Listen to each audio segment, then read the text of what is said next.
Meeting to order at 7 o'clock. Please stand for the Pledge of Allegiance. I pledge allegiance to the flag of the United States of America and to the republic for which it stands, one nation, under God, indivisible, with liberty and justice for all. Roll call. Okay, we're right on time. He went for it. Supervisor Milky and Treasurer Rogers are excused. Trustee Lannon, Here. Trustee Lay, Here. Trustee Over, Good evening. Trustee Thering, Here. and Clerk Cody here. With our supervisor excused for today, first order of business should be to appoint a supervisor. Do we have any nominations? I'd make a nomination to appoint James Thering Jr. as acting supervisor for tonight's meeting. Support. Support. Motion made by Lannon, support by Over. All in favor say aye. Aye. Oppose? Motion carries. Thank you and welcome. Approval of the agenda. Motion to approve. Support. Motion made by Cody, support by Over. To approve the agenda, all in favor say aye. Aye. Oppose? Our agenda has been set. We have presentations. Yes, sir? Please come forward. State your name and address and Thanks. Thank you. Of course, I think what the big, need to spend a little bit of time, I don't like to take too much of your time, but the big decision in the Supreme Court probably needs to be addressed. Unfortunately, every time something comes up, there's a little bit of misinformation on there, so I'll just go through it real quick and take any questions on that, because it doesn't impact the county, impacts the state, impacts the country as far as what the decision came down at. So, first of all, let me start out is that tax sale, nobody ever wants. I mean, it's a lose-lose situation all around it. It's a lose for the landowner, property owner.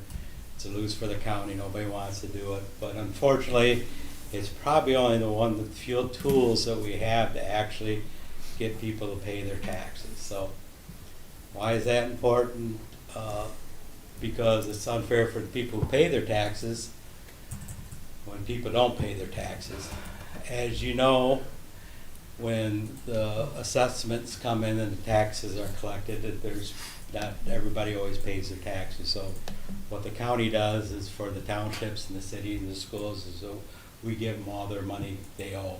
We have something called a delinquent tax fund, where we put money aside to make sure that all the townships and cities and everything are whole. So some counties actually have to borrow a little bit of that money. We've always put money aside for that. So this year there's been a little bit of update on delinquent taxes. So you know, it takes a long time to do it, but nobody wants to have tax sale. But that's unfortunately it's the only way that sometimes we can get to collect taxes, and we don't want to get into an argument and taxes are too high, because then everybody agrees to that. So.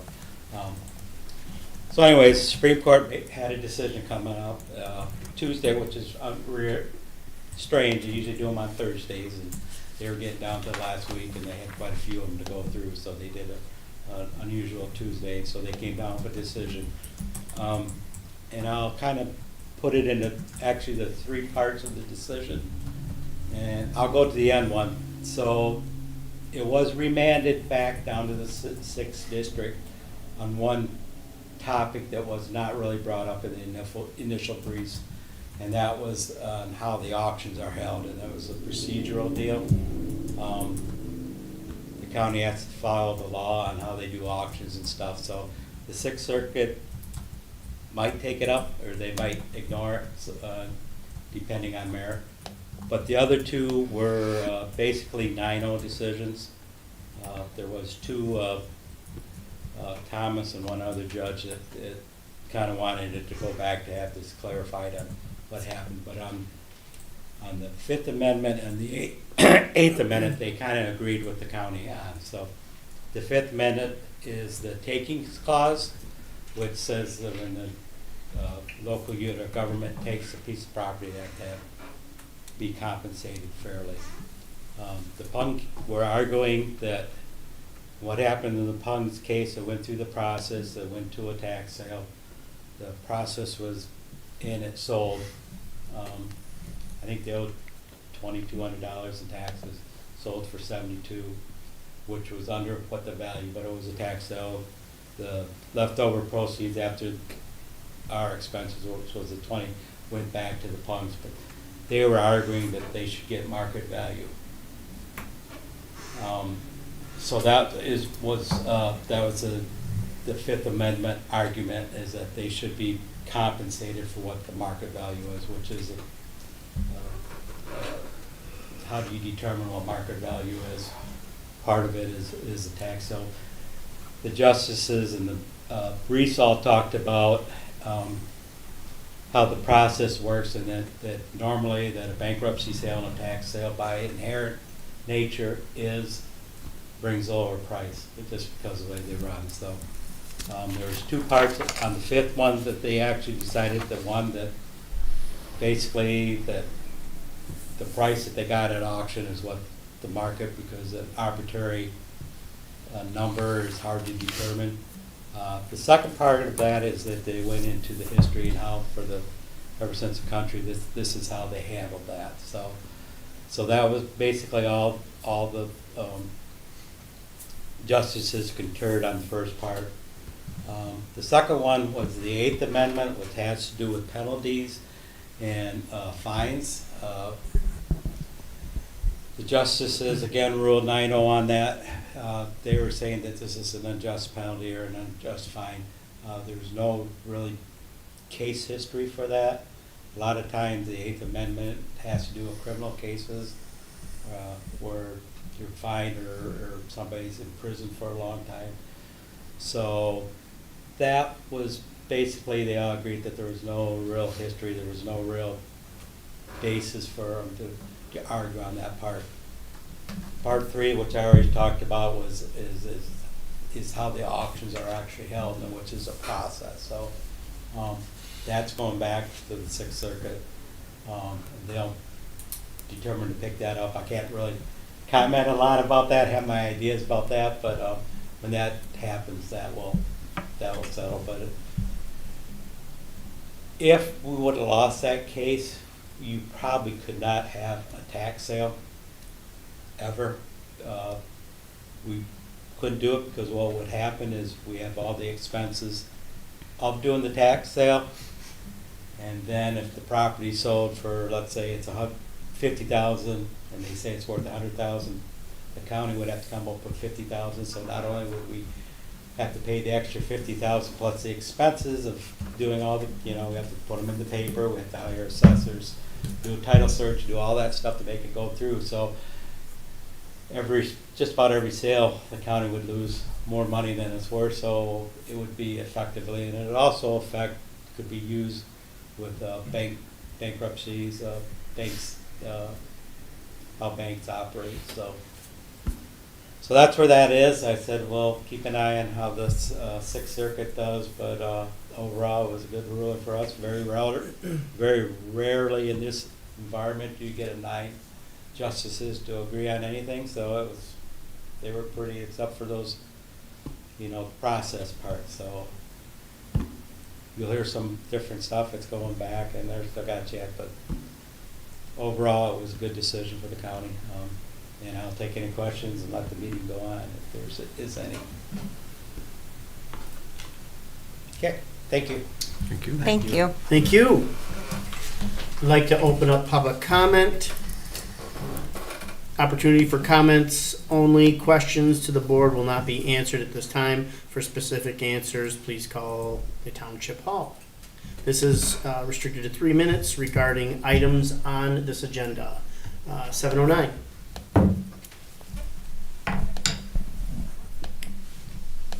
There's one person online. Okay.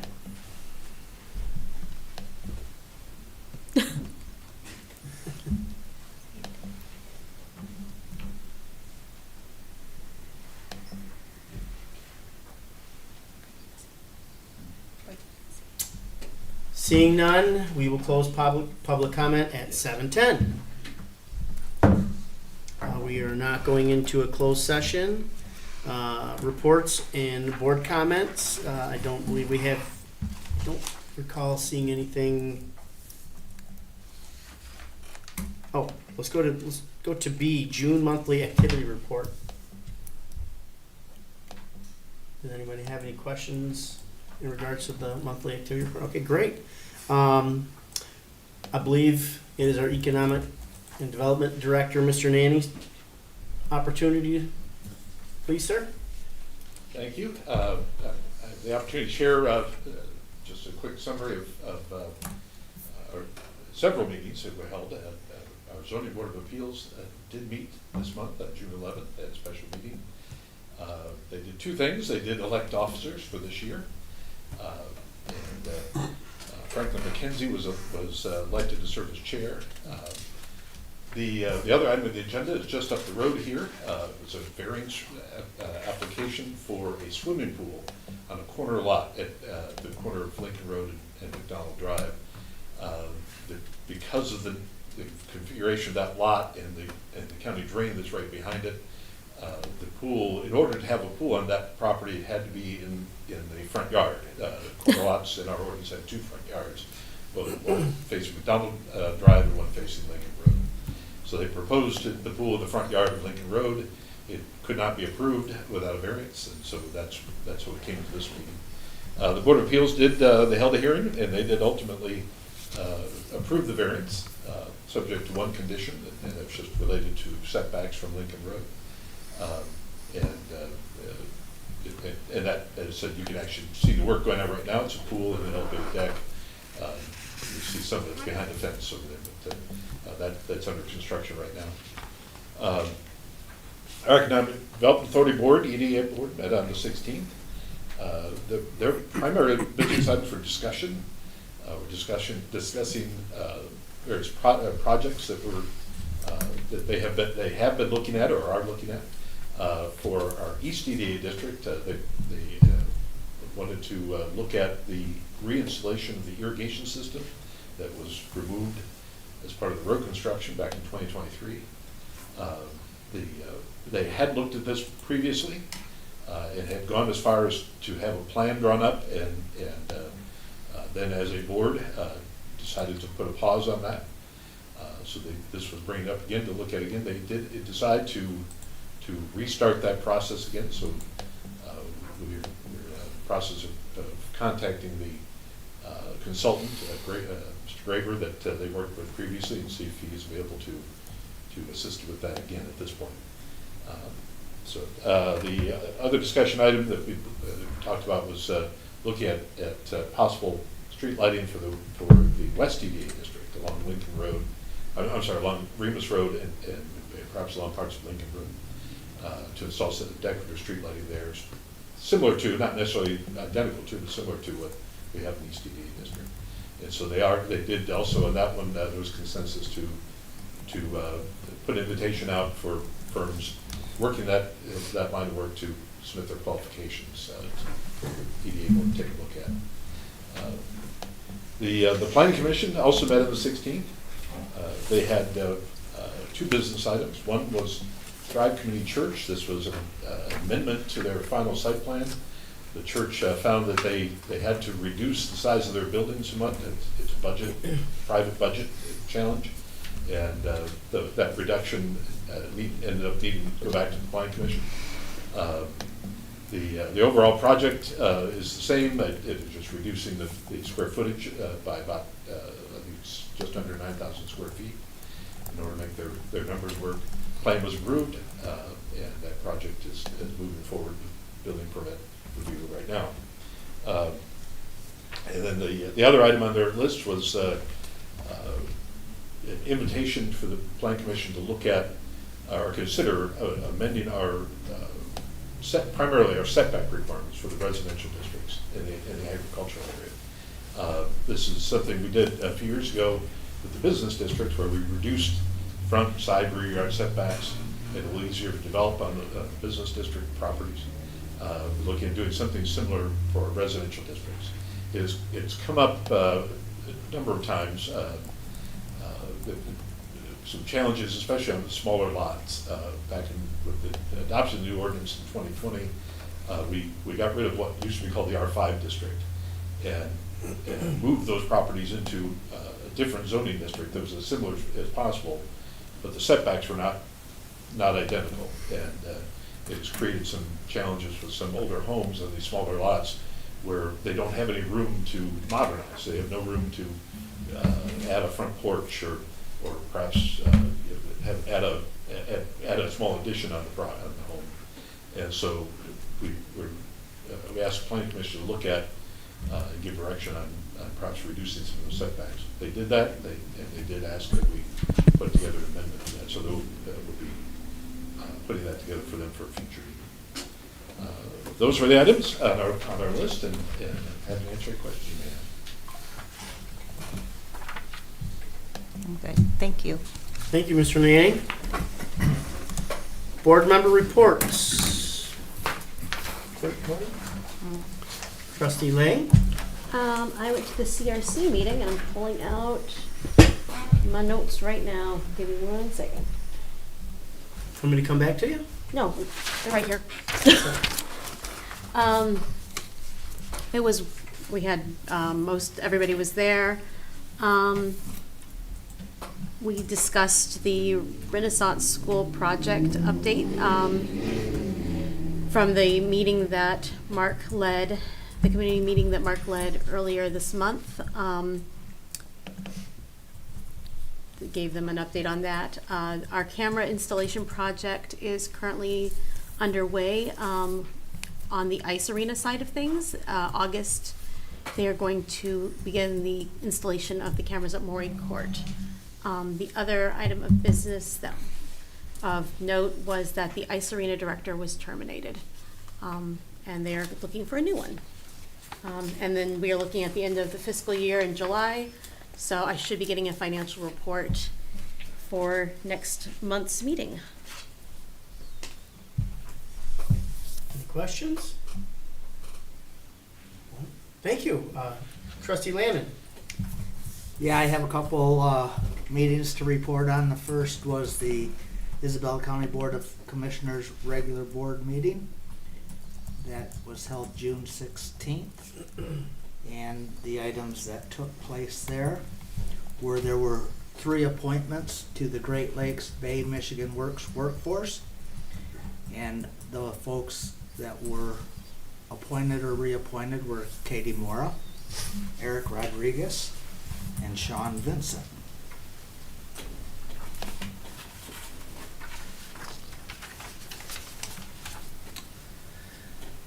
Also, in regards to the Great Lakes Bay Michigan Works Department of Information Technology, a position was created for 1 new full-time IT personnel.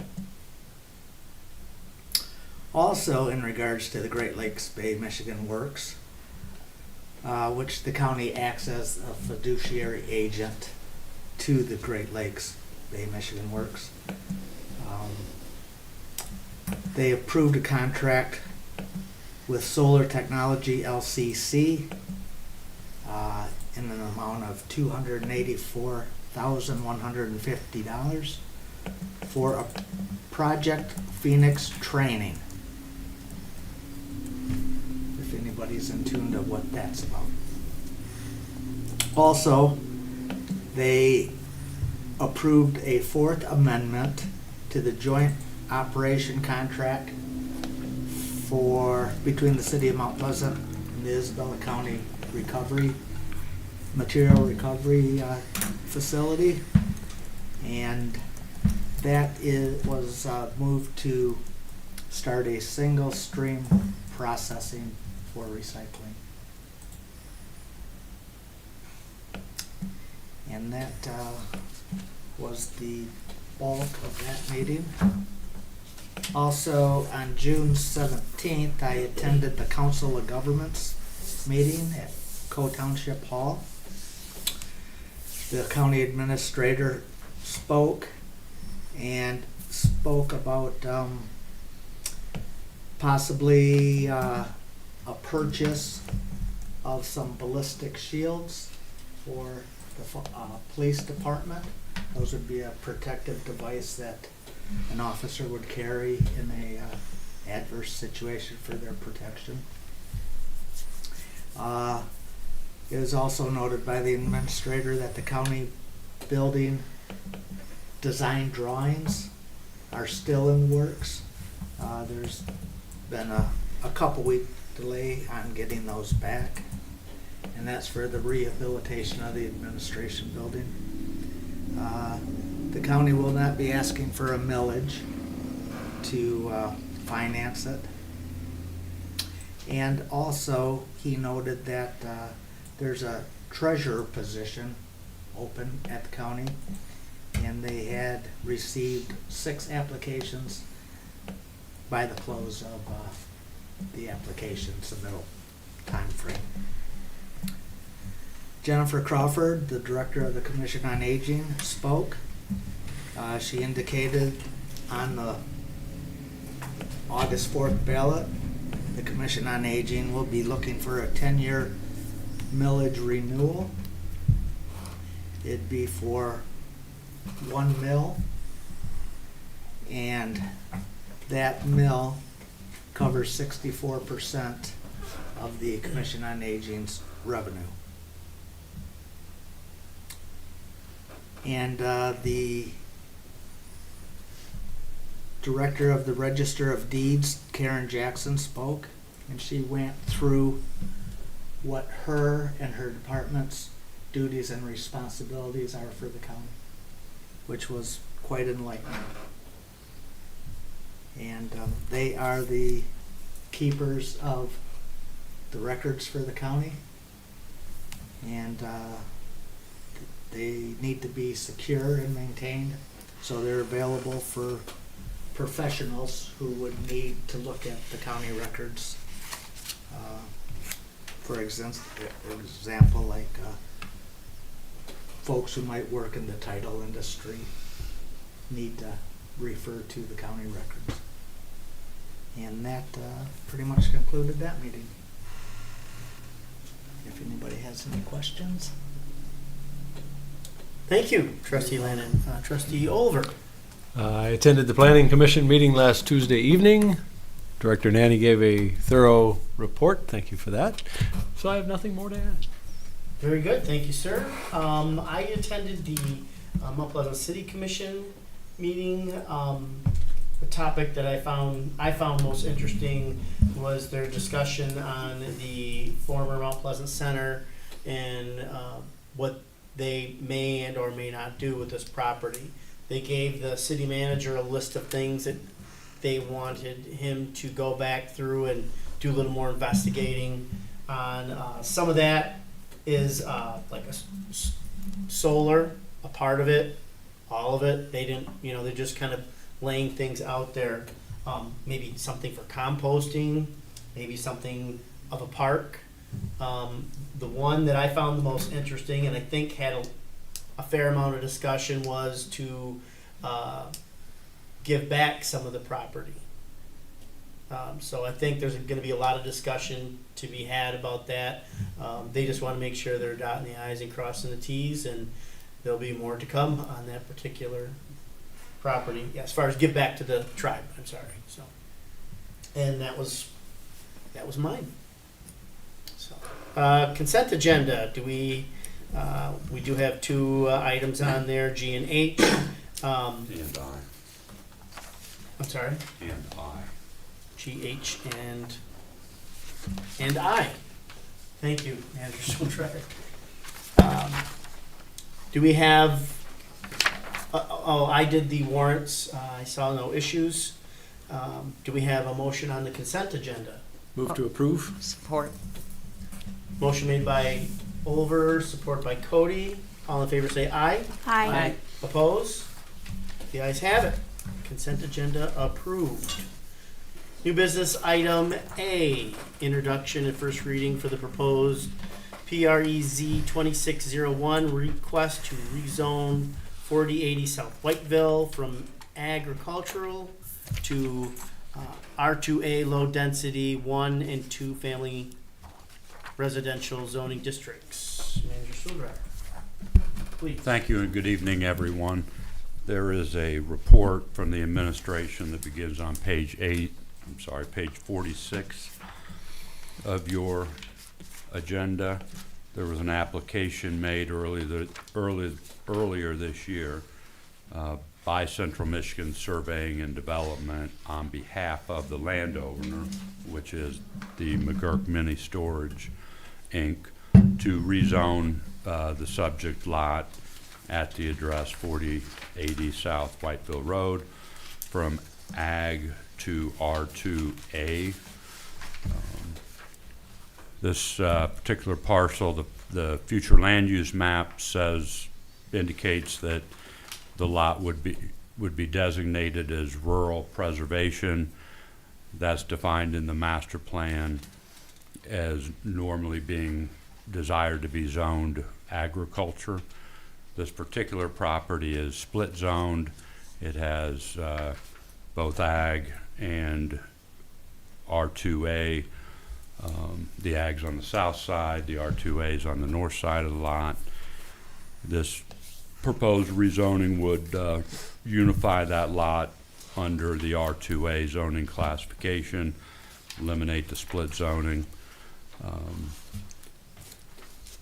The intent is to take the intent right now where the building is, it's the big barn kind of it's an apartment kind of building at the bend of Whiteville and Broomfield, and they're looking to make that now into a duplex.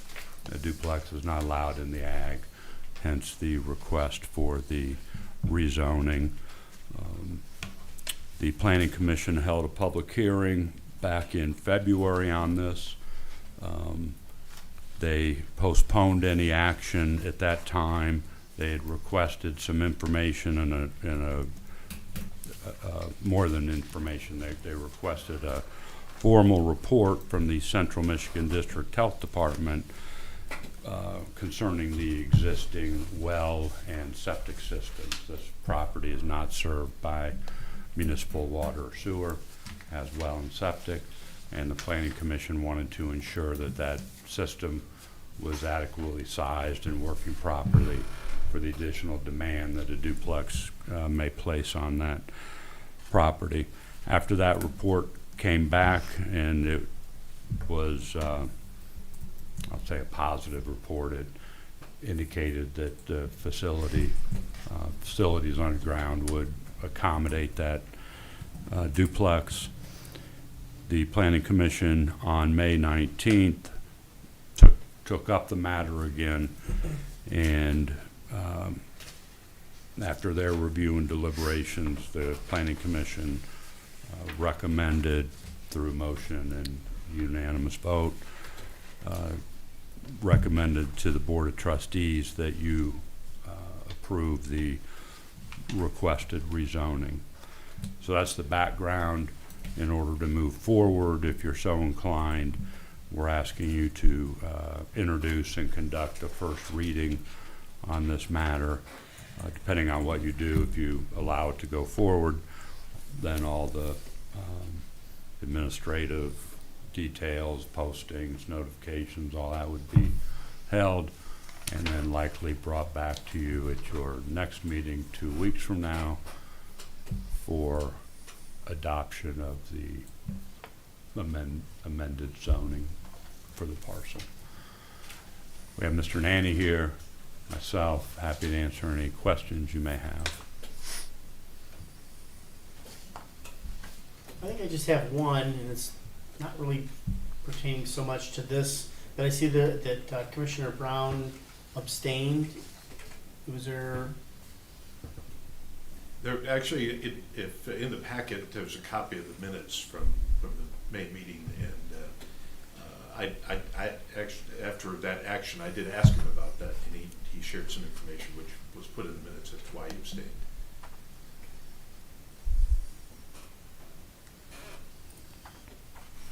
I'll make a motion to introduce and conduct the first reading for the proposed PREZ 26-01 request to rezone this southerly 1 1.21 acres of 4080 South Whitefield Road, PID 14-03-20-20-001-00 in the northeast quarter of the section 30 from agriculture to the R2A low density 1 and 2 family residential zoning district. Support? Motion made by Cody, support by Olver. All in favor, say aye. Aye. Aye. Oppose? Ayes have it, motion carried. New business item B, discussion action, J.R. Heineman Drinking Water Revolving State Fund, ARPA Grant Division C, change order number 8. Mr. Sodry? Thank you, and your report on this item begins on page 64 of your agenda packet. This is related to the $10.9 million grant we received, the drinking water project that we've been working on for the last 3 years. This is Division C. It has to do with the work being done at the water treatment plant down on Isabella Road, where you all were at a couple of weeks ago. The contract was originally awarded to J.R. Heineman in October of 2024. The original award was $3,900,000 and some change. To date, the Board of Trustees has approved 7 change orders totaling a little over $1.2 million, therefore increasing the total contract with Heineman to date prior to this change order to $5.189 million. Significant items under this change order, there'd be some modifications to the laboratory to accommodate installation of new sink and sampling faucets. This lab would be dedicated to the new iron removal filter in operation over there. It is a requirement of Eagle. We'd also be removing some actuators on existing iron filters and installing new actuators. There'd be 24 valves in total being replaced, all compatible with the new filter. We improved some fencing and perimeter items for security and access.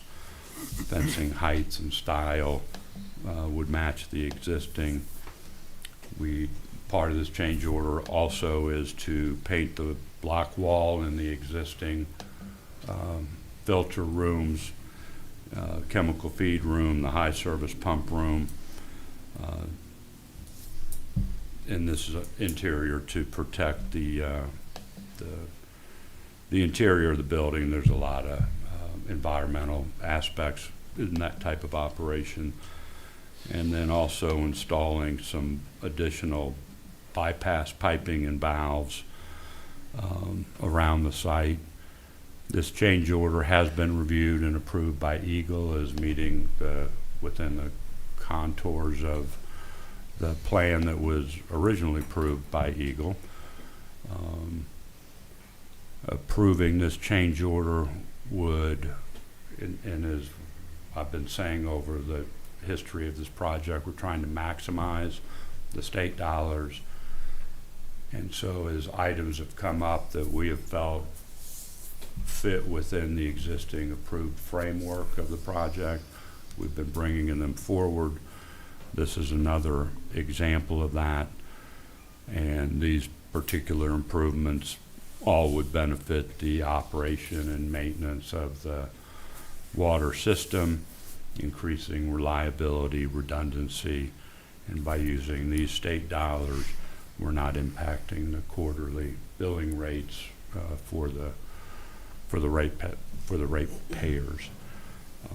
If this change order is approved, It's estimated that of the original $10.985 million grant, there'd be approximately $113,000 remaining that is likely to be returned to the state. We're getting close to project closeout, and that's in October. And so I think we've done a pretty good job of maximizing these dollars. Again, this change order is approved by Eagle, and would be happy to answer any questions you may have. Thank you. I'd like to move to approve change orders number 8 with J.R. Heineman for the Eagle Drinking Water State Revolving Fund, ARPA Grant Division C Water Treatment Plant Expansion Project, the amount of $249,196.92. Support. Motion by Over, supported by Cody. Sorry, So trustee close. Lehman. Any discussion? All in favor, please say aye. Aye. Aye. Oppose, same. Motion carries. New business item C. Discussion action, policy governance 2.7, ends focus of grants. Manager Stoldriver. Thank you. Your policy governance document has a monitoring schedule with it.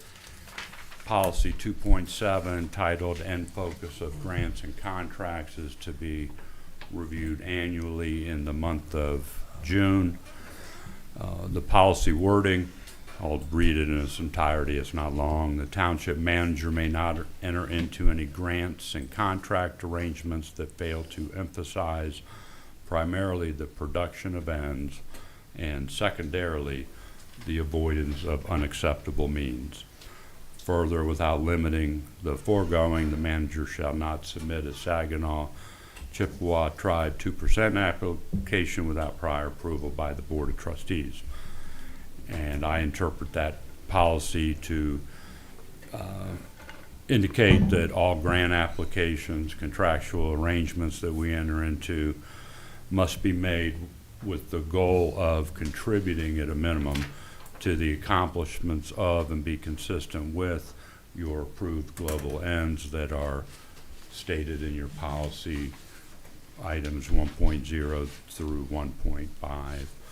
Additionally, at least as it relates to the 2% grant, that the board should give approval of grant applications prior to submitting them into the portal. I think this is a reasonable justification. The policy is short, fairly straightforward. So I think my interpretation is certainly reasonable. Data starting on page 72 and continuing over to 73. We, in 2025, executed several participation agreements with the Road Commission, which are essentially contracts for various road projects. Those projects are consistent with ENDS policy 1.3.1. And also there's a collaboration policy 2.9. It's also consistent with that, collaborating with the Road Commission. We successfully applied for and received fire protection reimbursement grant monies from the state because there is some state-owned property within the township. So we qualify for those dollars. That's consistent with policy and policy 1.3.3. We applied for and were awarded $200,000 from the 2% Saginaw Chippewa Indian Tribe grant program in the spring of 2025 to assist with improvements to McDonald Park and Jameson Park. During that same grant period, we were also awarded $17,750 for a new batting cage to be located at McDonald Park. Both those projects are consistent with 1.3.3. In the fall of 2025, the tribe awarded us the township $95,800 to assist with improvements to Lincoln Road from Pickard to River Road. That project was just completed earlier this year.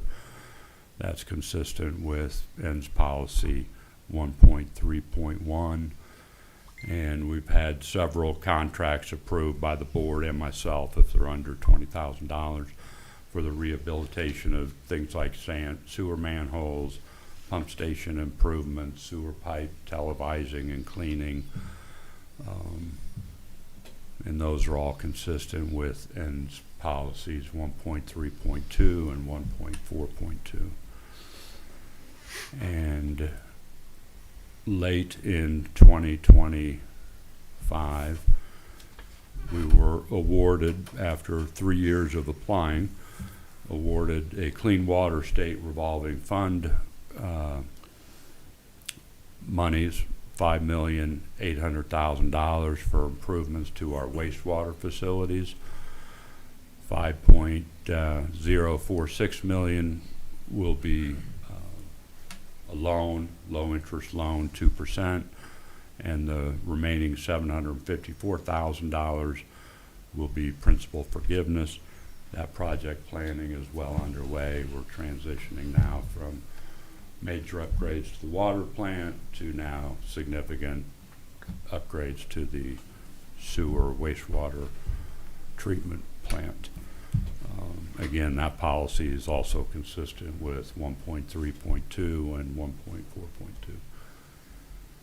So I believe that we are in compliance with the policy as it's written, and be happy to answer any questions you may have. Any questions? Thank you, Manager Sewell-Dryer. We have a few questions to answer. Was the report submitted when due? Yes. Did the report lay out the manager's interpretation or an operational definition of the policy? Yes. Is the interpretation justified or is proof provided to explain why the interpretation is reasonable? I say yes. Everyone else in agreement? Yeah. Was I convinced that the interpretation is justified and reasonable? Yes. Did the interpretation address all aspects of the policy? Can anybody think of anything different? The answer is yes. And does the data show compliance with the manager's interpretation of our policy? And I believe the answer is yes. Is there any area regarding this policy that we worry about that is not clearly addressed in the existing policy? Very good.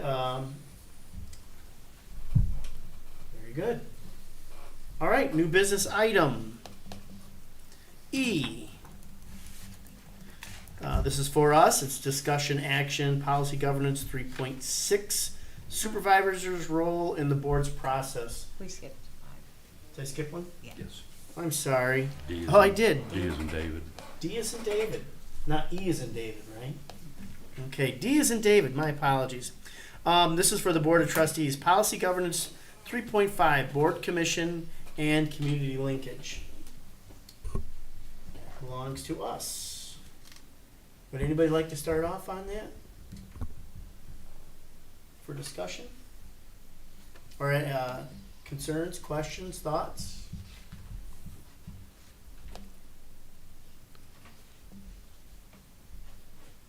Very good. Let's skip on down to, we have questions in regarding this. Indicate item by item if you believe the board is in strict compliance with this policy as stated. Does anybody feel we are not? Very good.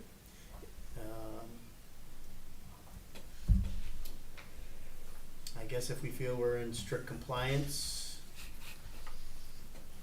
does the board need to learn or discuss in order to live by its policies more completely? Any thoughts? No. Manager Sewell-Dryer, you're always welcome to slide in if you have any thoughts. Thank you, I'm good. Appreciate the opportunity. Yes. Thank you. All right, very good. Now, welcome to E, everyone. Discussion action of Policy Governance 3.6. This is for the supervisor. Is that something maybe we should put to the, can we just go through this, or? It is, let me read this. 3.6, supervisor's role in board's process. If I may. Yes, sir.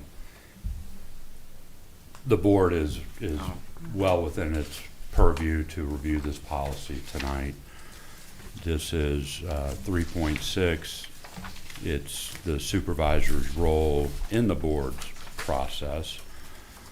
At its highest level, the policy states that the supervisor assures the integrity of the board's process and secondarily, occasionally represents the board to outside parties. This is a fairly lengthy policy, so the entire policy is provided to you. It begins on page 80 of your agenda packet, and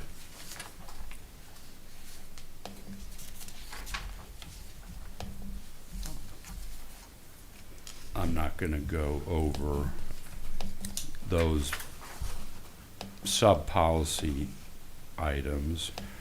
I will comment, though, on 3.6.2, and I'll read that sub-policy. The supervisor has no authority to make decisions about policies created by the board within the ends and executive limitations policy areas.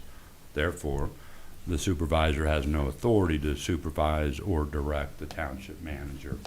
And I point that one out because often the supervisor will turn to me and ask me if I have any concerns regarding that sub-policy. And I'm happy to report tonight that I do not. Good. So I'll turn it back over to you. Thank you, Manager Sewell-Dryer. Any discussion about this policy? It's quite straightforward, I think. I believe it's pretty comprehensive, and I believe our supervisor operates within the guidance of the policy. I would agree. Now, Any other I comments? do note that 3.6.2.4, the supervisor may delegate this authority but remains accountable for its use. So any errors in someone filling in for him on a particular Right. evening, 100%. he's still accountable for it. I'm going to agree with that. Okay, good. Understood. It's my little way of saying I read the policy.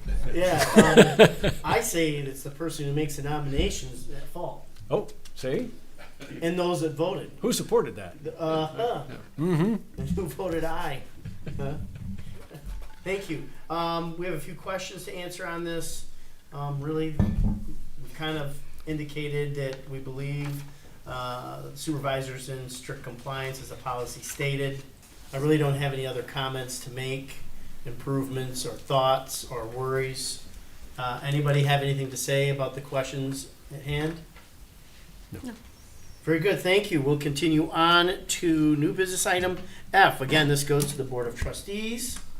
This is discussion action, policy governance 3.7, duties of elected department heads. I will just read the board policy 3.7. The policy states the township clerk and township treasurer serve the township in dual capacity. In carrying out these duties within the scope of the law, these elected officials serve as elected department heads responsible for designated department operations under the advisory supervision of the township manager. We have all reviewed this.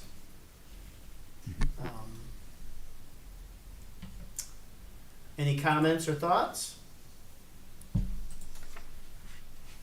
And I'm just actually gonna skip down to the question part of it because it indicates what our thoughts or concerns. So, Trustee Lannon?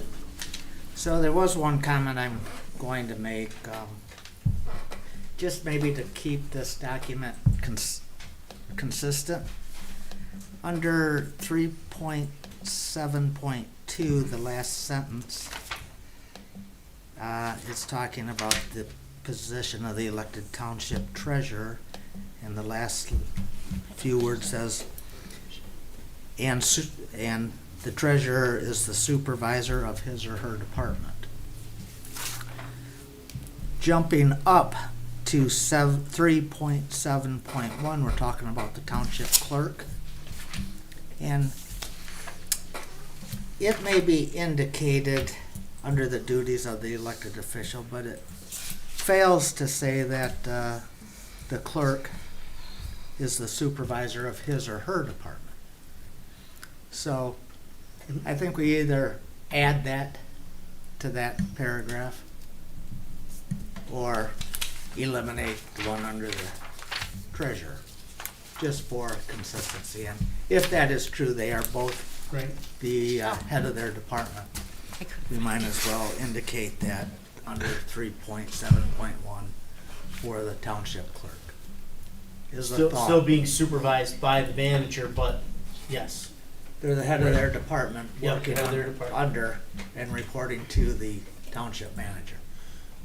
Any other comments? I can't disagree with that statement. I actually have no issue with adding it to the clerk. Although having the manager being the supervisor, I would ask the manager to say something if he has something to say. I think the consistency makes sense. As a practical matter, the clerk and the treasurer from a departmental supervisory, they have the same authorities. So the consistency would help. And I just want to point out that the three of us work very well together. The clerk is excellent in the election area. We provide support any way we can. We train the folks up front and have them certified as election inspectors so that they can assist the clerk when traffic is heavy up front, or maybe when the clerk's not present. And on the treasury side, tax collection, the bills went out earlier. Just last week, tax bills will be in people's mailboxes by July 1. She's very involved, accounts, pays the bill, gets the checks out, and does the duties that are assigned here. And the policy uses the term advisory supervision of the township manager, and that works very well. I understand those limits. So, thank you. Thank you. Thank you, Trustee Lannon. That's an excellent observation. Anyone else have comments? Very good. Extended public comment restricted to 5 minutes regarding any issues. Note, this is an opportunity for comments only. Questions to the board will not be answered at this time. For specific answers to questions, please call the Township Hall. Extended public comment, 7:53.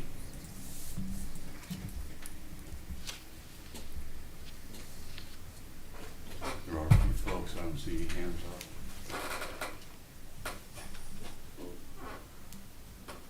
Let's give it a second. A few more seconds.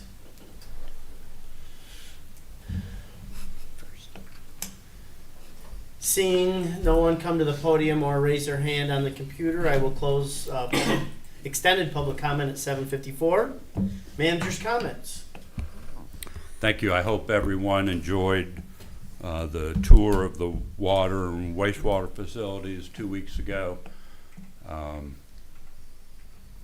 Trustee Ulver, we are more than happy to take you on a personal tour. You could get in the car with Miss Kim Fink or Smith. There used to be a Kim Fink that worked for me. Kim Smith, and she'd take you around. Be more than happy to. And if you'd like, I can have her reach out to you and schedule something. You're Perfect. free to call her as well. Thank you. I will be out of the office next week on Monday, Tuesday, and Thursday. Friday's a holiday. I will be in Wednesday for an important meeting that I have in the afternoon. Friday is a holiday, and I hope that everyone has a fun and safe July 4th. Thank you. Thank you. Final board member comment, Trustee Oliver, sir. Well, Chairman Thiering, I see it's 7:55, and I would like to congratulate you on an efficient execution of tonight's meeting. Don't you forget it. We won't. Trustee Landon? No comments, just safe and healthy 4th of July to all. Like to Trustee Lay? echo his comments. Everyone be safe this holiday weekend. Very good. Clerk Cody? I have a couple. Very So- good. Okay. Okay. Yeah, elections are So coming up. we have our public accuracy testing for the equipment on July 1st at 3 p.m. here. So I need the election commissioners to come if they can. If they can't, if you can have somebody else come in your place. You only need there 5-10 minutes early just to run the tests on all the ballots and everything. So that's July 1st, 3 p.m. Wednesday. We'll have our first election commission meeting shortly after that. Not the same day. I'm still working on the poll worker list because some people aren't available, so I'm trying to move things around. But that will be coming soon too. Ballots will be going out Friday for all the absentee ballot people. That's it. Oh, safe holidays. Thank you, and I have no comments, and seeing we have fulfilled the agenda, meeting adjourned, 7:56. Wow. Good job. Hear ye.